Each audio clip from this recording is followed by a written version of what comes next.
J. Michael Vagott is a man of many talents, some of which include authoring books, writing and singing gospel songs, being an Elvis impersonator, working as a magician, and even working for the Queen of Country herself, Miss Dolly Parton. He resides in Dandridge, Tennessee with his beautiful wife, Michelle, and is currently working on a documentary about Dollywood.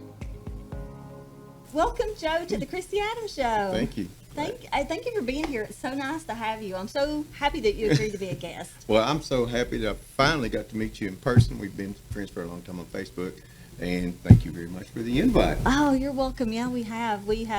I don't know how many years it's been. We're actually from the same small town, and we've known each other on Facebook forever. So it's good to finally connect in person. Absolutely. So I have a lot I want to talk to you about today. You have lived a very full life, done a lot of really interesting things, Yes. and I really don't know where to jump off first. So let's start with a little bit about where you're from originally. Where I'm from originally, it's funny. It's a tiny little town in West Virginia, in Mingo County, which was called Bloody Mingo, for good reason. A lot of fighting took place there over many, many years. One of which is the Hatfield-McCoy feud, of whom I'm related to. But it's Maitland, West Virginia. I was born there in 1958. I call it Mayberry because that's what it reminds me of. Being from a small town like that, everybody knows everybody, and it's just a wonderful place to grow up, and it's still a wonderful place. Absolutely. Yeah, like you said, it's a fantastic little town. I'm actually from there too, as you know. Very tiny. The last count, I think there was over 600 people that live there, so it's a really tiny. We have no stop signs, no lights, nothing like that. So tell me how you got from that little teeny town to Tennessee like me. Oh, yeah.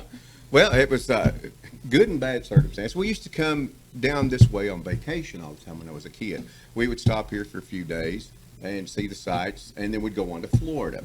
When we were coming here, I was a small child, and there was nothing in Pigeon Forge. It was all farmland and maybe a couple of hotels and restaurants. And I think, we had what is Dollywood now used to be Silver Dollar City back in the 70s, and we actually would go there, and we loved it. Absolutely. And my mom tried to get Dad to buy property here. At that time, you could buy land for $200 an acre on the parkway. And he said, "What do I want farmland for? I don't farm." And he still kicks himself today. Yeah, I was going to say, if we only knew then what we know now, because Right. now it's like it's a mecca for tourists, and land prices are outrageous, as you know. So, Yeah, it goes by the square foot now, I think, or less. yeah, it does, and it's extremely expensive to live here. And my story is the same. We started coming here when my son was a baby, and he's 31 now, almost 32. We would come here for like 5 times a year, and I just knew that one day I wanted to end up in Tennessee. And so almost 6 years ago now, I moved down here and haven't regretted it for not one time. That's great. Love it. So you mentioned being from Maitland, that's the home of the Hatfield-McCoy feud. Mm-hmm. So tell me, do you have any ties to either one of those families? Oh, yes. Devil Lance Hatfield, who was the leader of the Hatfield clan, is my great uncle. And I've got all kinds of family stories, little-known family stories. One that's really interesting is my grandmother, my granny, as we called her. My granny used to sit on his lap. Oh. And they would sit there, and he would rock her back and forth, and he would play with the kids. She said he never talked about the feud. He would just play with the kids and sit in his rocking chair. Wow. And she remembers that as a small child. Yeah, that's great. That was probably a really dark time in his life that he didn't want to revisit. Yeah. I mean, everybody knows about the Hatfield-McCoy feud, Family Feud. The game was based on it. There's been lots of documentaries and movies about it. It's kind of like a Romeo and Juliet type thing. The families at odds. So I'm sure once that was over, he probably didn't want to revisit that. That's such a dark time. I know people from Maitland who actually are mad because the town and surrounding towns capitalize on that. But that's a part of their heritage, the history there. And I don't blame them for capitalizing on it, but I know one lady that she's like, why do we have to be famous for being Bloody Mingo and being about feuding and all this stuff? But, hey, you got to take the good with the bad and make something out of it, Yeah, absolutely. So, speaking of Hatfield-McCoy, have you been to the dinner show over here in Pigeon Forge? I have not, and there's a reason I have not. It's because I'm writing about one of my books. It's a 3-book series, and I'm writing about the Hatfields and McCoys. And I don't want to taint what I'm working on by getting overload of information. I'm trying not to read or see anything about it, so it doesn't influence what I'm doing. Okay, good. So you're writing it from your perspective then? Yes. From like the stories that you were told growing up?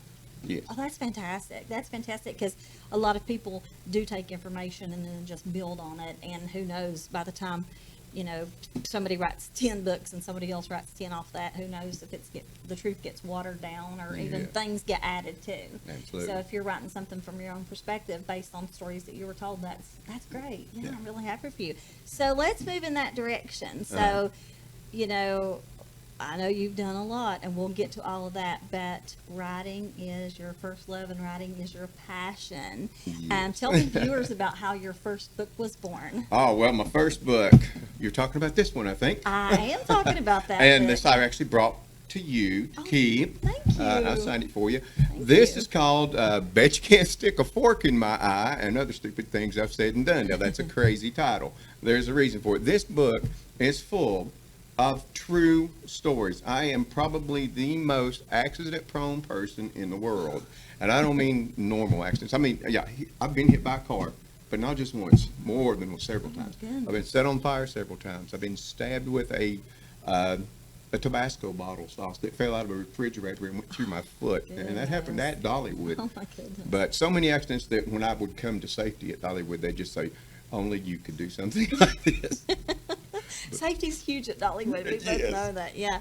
So, yeah, thank you so much for the book. I appreciate that, and I'm definitely going to read that. I've also been accident prone. I banged my knee on the coffee table day before yesterday, and it's still sore today, and it has a big bruise on it. And I'm like, how do you get up from the couch and then bang your knee? You know? Yeah, well, there's definitely a continuation with this, because I could probably do 10 more books. I do something almost on a daily basis. Last week, I pepper sprayed myself at work. Oh, no. So, I mean, all kinds of, and it's crazy, but it just always seems to find me. Yeah, yeah, So, well, that's- everybody said, you ought to tell everybody about these kind of things, so that's how the book So got you started. did. Yeah, that's a good And idea. the And, Bet you know, You Can't Stick a Fork in My Eye is actually a story in the book, because I actually asked someone to do that in second grade, and they actually succeeded. oh, no. So you might have to change it and say, daggone it, you did stick a fork in my eye. That'd be book 2. Yeah, that'll be book 2. So, yeah. Yeah.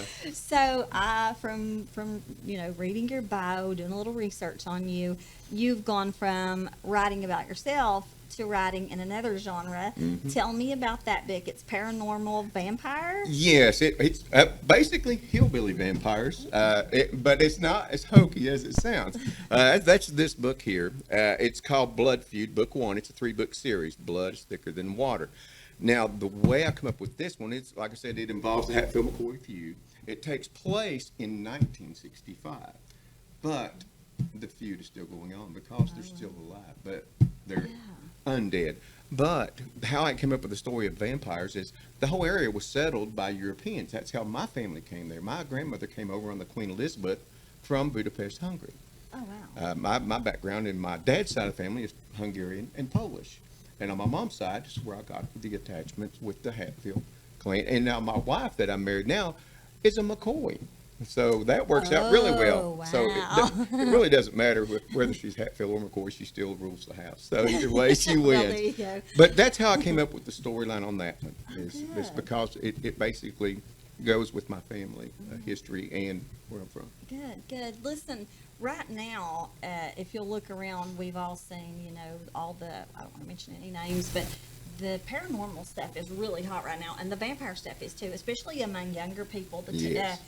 teenagers, preteens, up to like 30s. You know, my son is into all the vampire stuff, all Yes. the shows and the Yes. and the books and stuff. So, do you have?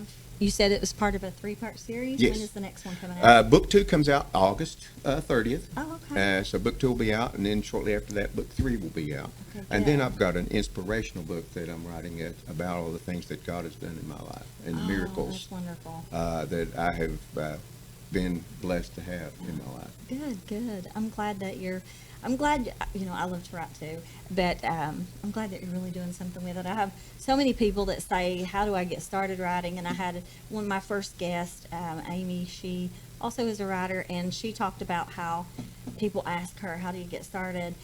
And our advice to them is just to start. Right. And I was telling some people the other day, I said, a lot of people start, but they don't finish because when they get into it, it's hard work. It's work. And the real work begins after you're finished. I had no idea about all the marketing and the business end of it. So I've been taking all kinds of courses and classes and trying to catch up. Absolutely. That we talked about that too. It is because if you're an indie author, which means you publish, publish yourself, and you are responsible for the idea, creating the book, writing the book, getting the book edited, doing all the marketing, getting that book out there, and that's tough. And I know, but lately you've had a lot of success. I saw your numbers and stuff on Facebook. Yeah, so. it's been doing really well, and being at Dollywood and being involved with those kinds of things, it really helps because I see so many people. Yeah. And so I'm learning to leverage that and help me with getting the word out. Yeah, absolutely. You have to do that. And some people might think you're self-promotion, but you know what? Who else is going to do it if you don't do it, right? Who's going to promote us if we don't? So, I agree. Totally. So I want to switch gears for a minute. Also, like I said, Joe has had a very fascinating life, and I'm so interested in every aspect. So you were an Elvis impersonator for a while. My mom loved him. I remember my mom had this. I'm talking, this was the mid to late 70s. She had a giant velvet Elvis painting. He had that white jumpsuit on and was holding the mic. She had that over the fireplace, and she loved it. And I would always, I guess I liked it too. I don't know, but yeah. So tell me about that. That painting is from Aloha in Hawaii. I was not like an Elvis fanatic, and I never had dreams of being an Elvis impersonator. This came about as a complete fluke. I was doing the magic shows at Dollywood, and a lady that was working in the shop, she said, "Hey, I want you to come and do Elvis for my best friend's birthday party. She loves Elvis. We're going to do it in Knoxville at this country western bar." I said, "I don't do Elvis. I don't even know if I could do Elvis." She said, "I'll pay you $300 to just sing 2 songs." I was like, "Very much. I'll be right there." Exactly. And so she rented me a suit, and it was in the middle of July, and their air conditioning was out. So I'm in this hot suit with a wig. As you can see, I need the wig. So I had the wig and the jumpsuit and everything, and I did the songs. And I was worried because this is a country western bar, and I'm a redneck Elvis impersonator. And they went crazy. They loved it, and the owner wanted me to come back every weekend. But they videotaped it, and somehow Dollywood Entertainment saw it. So they thought it would be a great idea for me to walk through the park because we were doing a fall parade, and we had just opened up where Dolly's Museum used to be a restaurant.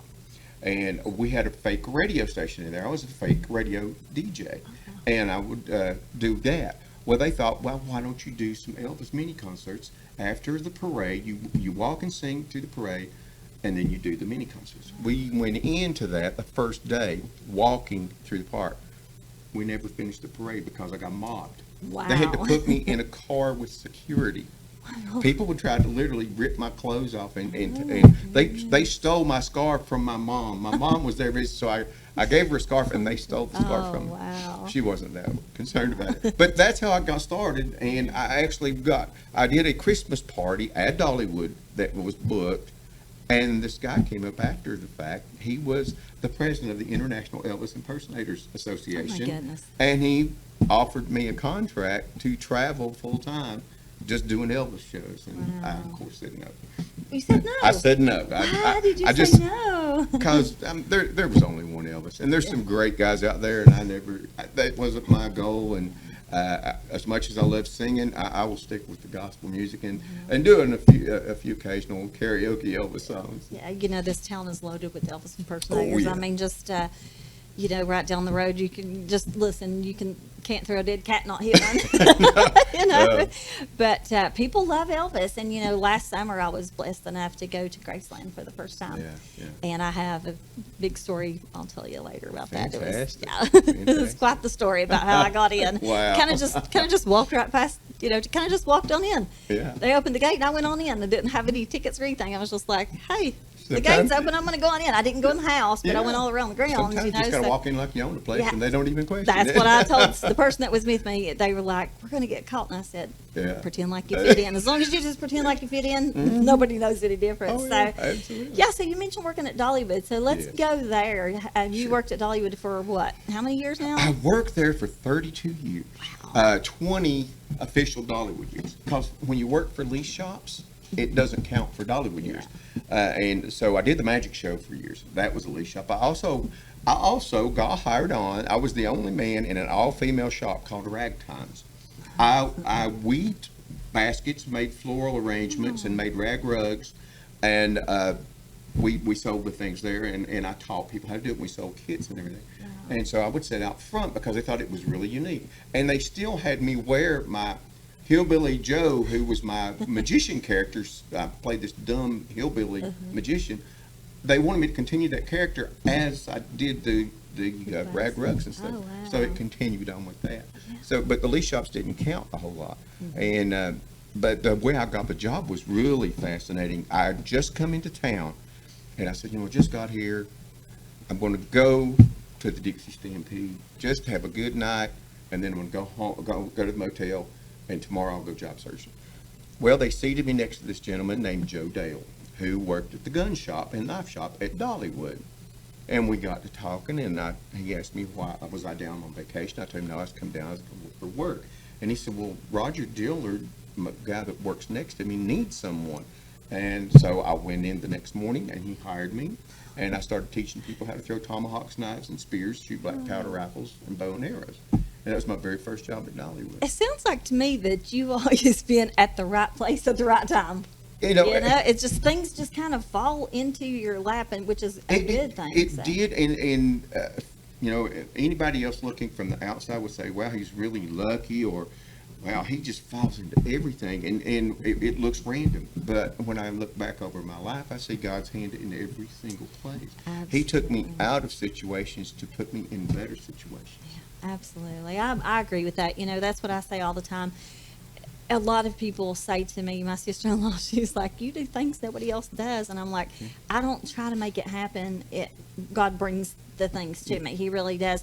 And like you said, I look back over my life as well, and there's so many things. And like, I could have you back and we could do like a show about God and talk about our faith, because there is so many things and so many times that he has blessed me to have favor and put me in situations that I needed to be in at the moment, and so like right now, this show, I feel like that he has absolutely blessed me with this, because I had a show before that I had to go all the way to another state to tape, and so I'm really blessed with this one now. So, but so one of your jobs, I heard from another person that we both know that worked at Dollywood. She's retired now, Pam Haggard. Oh, yes. Yeah, Yes, I I know love Pam. her. She's so Yes. sweet. She said you used to drive Miss Dolly around. Yeah, I did that, and it was so funny. The very first time, I was terrified. I think the main reason they gave me the job to do that is because they wanted someone that didn't want to do it. Because so many people, I want to be that close to Dolly. You would not believe. We've had people come up, guests, and say, could you trip and accidentally fall into her, break off one of her nails so I could have that? I'll pay you for it. I mean, people wanted the straw that she drank out of while we were driving. But the very first time, of course, we drove her in this antique car called a DeWitt, and everybody thought, oh, that's a cool car. The thing was a piece of junk, really. The battery had to have a jumper box on it all the time. It had no reverse. We could not go backwards, so we always had to be able to go in a circle. But the very first time I drove her around to pick her up, we were on the outside of the gates where the old bus lot is, where now it's just another entryway for guests. But I pulled up to her bus out there, and I was waiting for them to bring her in. I was really, really nervous because I hadn't met her. I just knew I was going to drive her. I knew I had to get to point A to P, and I got to get there without hurting her. So they said they'll bring her out shortly. So her manager came out, and he said, look, I need to talk to you a minute. He said, when I bring Dolly out, don't talk to her unless she talks to you first. Well, immediately I thought, okay, well, she's very well to do. Well, I had nothing to do with that. There was like 10 people around that walks beside the car. Well, part of that is security, but these people are telling her, giving her instructions. They tell her when they see a news camera over on the right. They tell her like channel 10 or channel 8 or channel 6, whatever. Or the Christy Adams show. Or the Christy Adams show. There's Christy. Wave and say hi, and she would turn and wave and say hi. So they wanted her not to, miss a signal. Yeah. So I said, okay. I told her, I'm so nervous I probably wouldn't talk to her anyway. I just want to get her there safely. So I was sitting there waiting for them to open the gates. Well, they brought her out, and I helped her into the car, and she nodded her head, and I spoke. I turned around, and I sat, and I faced forward. When she started talking, I thought she was talking to everyone else, but she was talking to me. So I'm just sitting there looking straight ahead, ignoring her. And finally, she reached up. She slapped me in the back of the head. She said, "Boy, I'm talking to you." And I said, "Well, ma'am, I guess I should talk back." Aww. And after that, we just laughed and had such a great time. And every time we did it, she would always thank me for not killing her. Always. She'd thank for not dumping me out. And she would always make sure she had her photographer take a picture with me, and always took care of me, let me use her dressing room. I was actually in the last Christmas movie that she did, and through other connections, I was in probably the worst TV show that was ever produced. I was on an episode of that. It's called Outsiders In. You won't be able to find it anywhere. I know that show, and I'll tell you how. I actually work at my company purchased that property, and that's where my job is. There used to be the old Christopher place. That's right. Yes. I know. Yeah. Wow. Yeah. Yeah. So that had Maureen McCormick, Bobby Brown, and the Phillips girl. Yep. It was Carney Wilson. Carney Yeah. Wilson that sang with Wilson Phillips. Isn't that weird? Yes. That is so weird. Yeah. They had no script for anybody. They said, "Here's the situation, and they're going to talk to you. You can say whatever you want to, and if we can use it, we'll use it. If we can't, we'll just cut it out." Oh, and that wow. was our only real direction. But I think it lasted 7 episodes. Yeah, it was very short-lived, but you can find it on YouTube. I've watched a couple episodes because, after I started that job and they told me about it, I was like, I got to look this up, and it is on YouTube. Well, so if you look at episode 2, Pigeon Idol, you will see me there. Oh, good. That's fascinating. Still doing the hillbilly character. Oh, good. I told you guys he's led a very fascinating life. I could talk to you all day. I mean, really, you're a jack of all trades. So, Master of none, I guarantee you. And there's like an end part to that too, but I can't remember the last part of that. Jack of all trades, master of none. Yeah, that's as far as I ever got. Master of none, and that's finished. But yeah, so everybody loves Dolly Parton. I mean, everybody loves her, and people, and she is exactly what you see. I mean, she is the sweetest, and there's things that nobody ever knows. That there was one instance that we were waiting for them to open the gates, and there were some people that worked there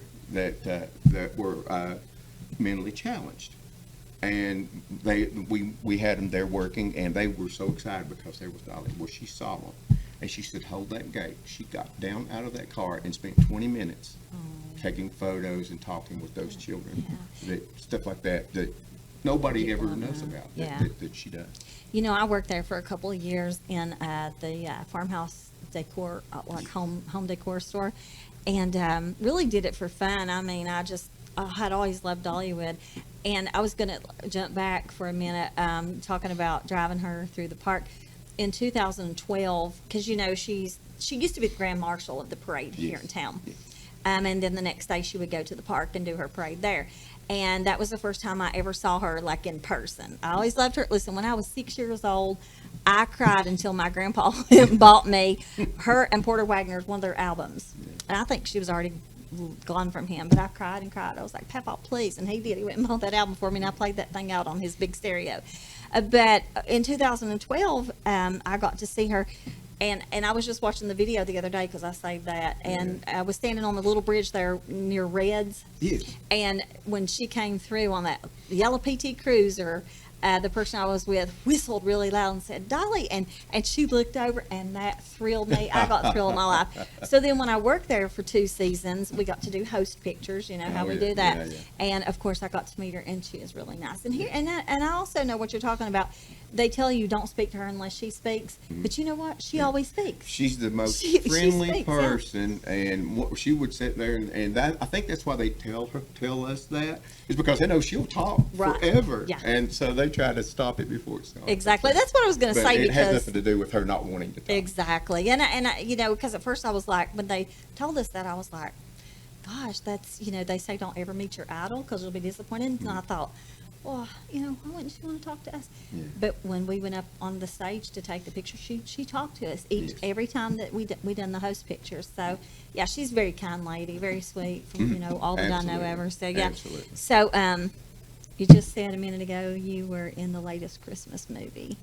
Yes. Tell me about that. I was just in a group scene. Yeah, I mean, I but I still. hadn't even thought about doing it, and somebody said, "Hey, we still got some extra parts. Why don't you come and do this thing?" So I ended up going good. and doing it. And I used to do a lot of live events. Here's another fun fact about Dolly: she can't remember things really well anymore. So if you see her doing something live, and there's a big planter or flowers or shrubs on the stage, there's a teleprompter right there for her to read. Yeah. And someone back there typing, if somebody asks a question, they're typing the answers because she has a hard time remembering, which is great when you got able to do that. But we would do live events, like opening up a new section of the park. We rehearsed it that morning, and it would go great because she had the script in her hand. When we did it live, we just had to listen to whatever she said because it was never anything like what we rehearsed, and just try to fit in with whatever she said. I feel like Dolly in that aspect because, like, I come here with have my questions printed out, and I usually get off track, and we've jumped ahead a little bit, and I'm just like, I'm just gonna hang on, and we'll go with it because I really want it to be more like a conversation, and I feel like that's what we've had today. Absolutely. So I heard. I don't know how true this is, so I'm going to ask you. I heard there's a documentary being made about Dollywood. Yeah, they're doing a documentary, and it's going to be more about, I think, the workings of and how it came to be, and a lot of history. But they've asked a lot of folks that have worked there for a long time, and because I have worked just about, I think there's only 3 positions that I haven't worked at that park: landscaping, parking, and HR. Wow. Pretty much everything else I've worked. So they asked me if I would be willing to come in and be part of this documentary, and it's in the planning stage. It hasn't started filming yet. But Oh, that's I'm excited great. about that. Yeah, I don't blame you. I would be too. That is fantastic. I mean, like I said again, what a life you've had.